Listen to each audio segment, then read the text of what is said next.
Hello साथीहरू, good morning, नमस्ते। आज चाहिँ म धुर्कोटमा रहेको विचित्र गुफा भन्ने ठाउँमा म घुम्न जाँदैछु।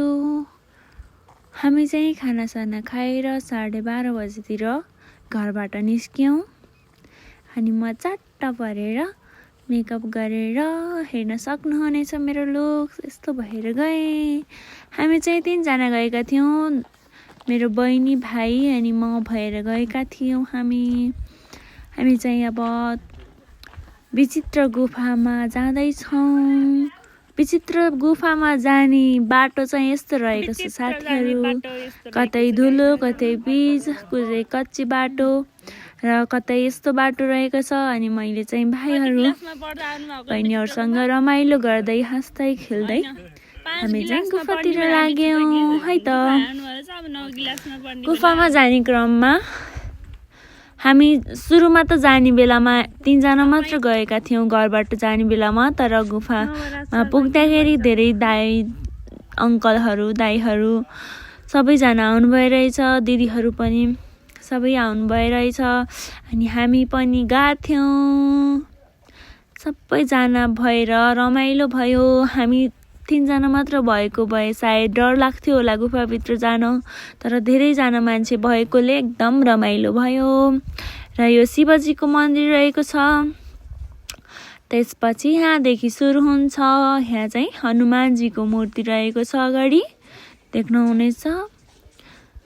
निकै नै आश्चर्य छ। यो चाहिँ प्राकृतिक रूपमा आफै नै बनेको हो।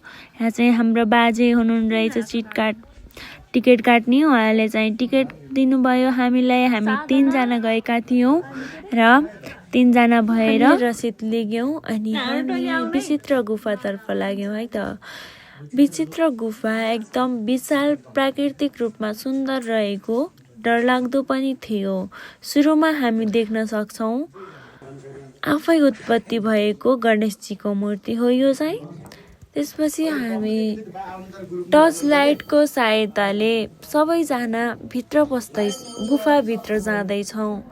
गुफा निकै नै अँध्यारो भएकोले हामी चाहिँ सबै टर्च लाइट बालेर हिँड्दैछौँ है त साथीहरू। र हामीले गुफाभित्र के देख्यौँ हेर्न सक्नुहुनेछ। यो चाहिँ हामी गुफाभित्र कतिजना गए, कति धेरैजना भएर गएको थियौँ।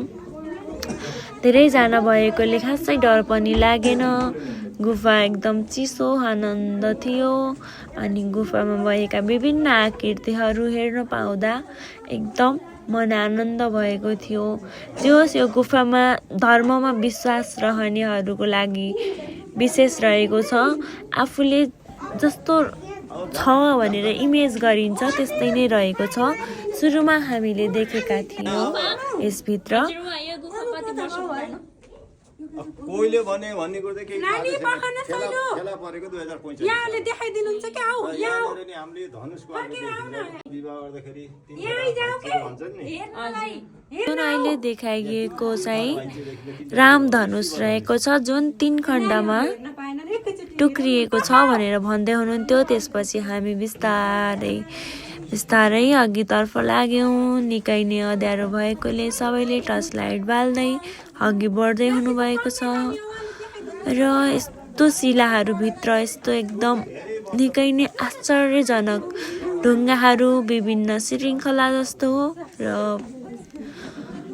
निकै नै डिजाइन गरेर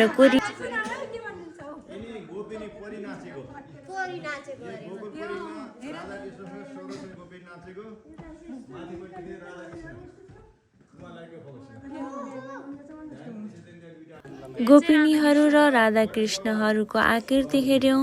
त्यसपछि यो चाहिँ गणेश मन्दिर फेरि एकदम आकर्षित रहेको यो नागको मूर्ति।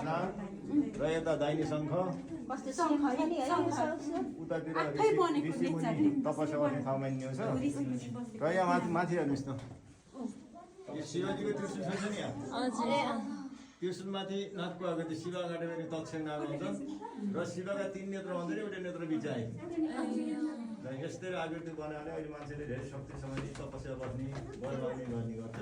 हामीहरू शिवजीको त्रिशूल र 3 नेत्र मध्ये एक बीचको नेत्र मानिन्छ त्यसलाई हेऱ्यौँ र हामी भाइ बहिनीहरू सानसाना भाइ बहिनीहरू र बुढी हजुरआमाहरू पनि जानुभएको थियो। त्यसैले हामी बिस्तारै बिस्तारै उकालोतर्फ लाग्यौँ। त्यसपछि हामी जाँदैछौँ हेर्नको लागि अब साक्षात् शिवजी लिङ्ग। त्यसपछि हामी गयौँ। यहाँ परार गुल्मीको बाँड्सँग मिटिङमा नि बसेको 90 जनाको टोली यो गुफाको प्रचार गर्न ल। र यहाँ माथिको बुट्टा हेर्नुहोस् त कसरी बनेको। ढुङ्गाहरू मान्छेले नै कोरे जस्तरी नै विभिन्न आकृतिहरूमा आफै प्राकृतिक रूपमा यस्तो राम्रो भएर डिजाइन गरे जस्तरी नै डिजाइन गरिरहेको आफै नै भएको छ। गोटे बिच्छी भयो आउने गोटे बिच्छी मानेको छ यो डाइनोसर फेरि गएर कहाँ छ डाइनोसर।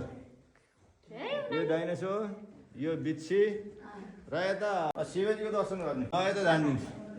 यिनी शिवलिङ्ग आवश्य उत्पत्ति यिनी शिव पार्वती माथि हिमालय त्यो अहिले सेता दुधको थपा जस्तो सेता शिवलिङ्ग खसेर देखिन्छ।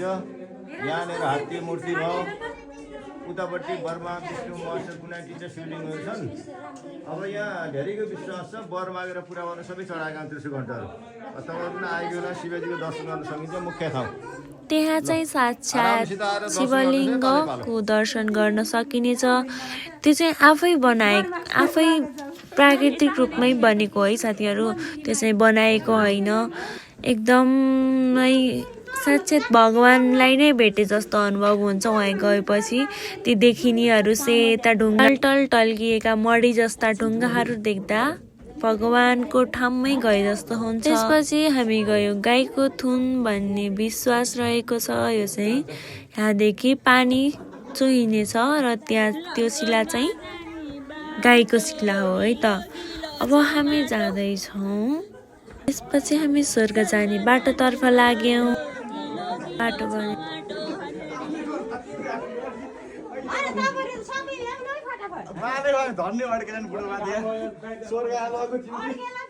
यो चाहिँ स्वर्ग जाने बाटो हो गाइजहरू। पापीहरू चाहिँ यहाँबाट छिर्न सक्दैनन् रे। धर्मात्मी मात्र छिर्छन्। त्यो अगाडि गेट छ नि हजुर त्यो स्वर्गको द्वार। त्यही हो धर्मात्मी छिर्छन् पापी छिर्दैनन् भन्ने। भित्र 10-12 जना उम्मिने ठाउँ छ। भित्र गएर फर्केर यति आउने हो। भित्र अझ गर्मी छ। हरे कृष्ण कृष्ण कृष्ण हरे हरे हरे राम राम राम हरे हरे हरे कृष्ण कृष्ण कृष्ण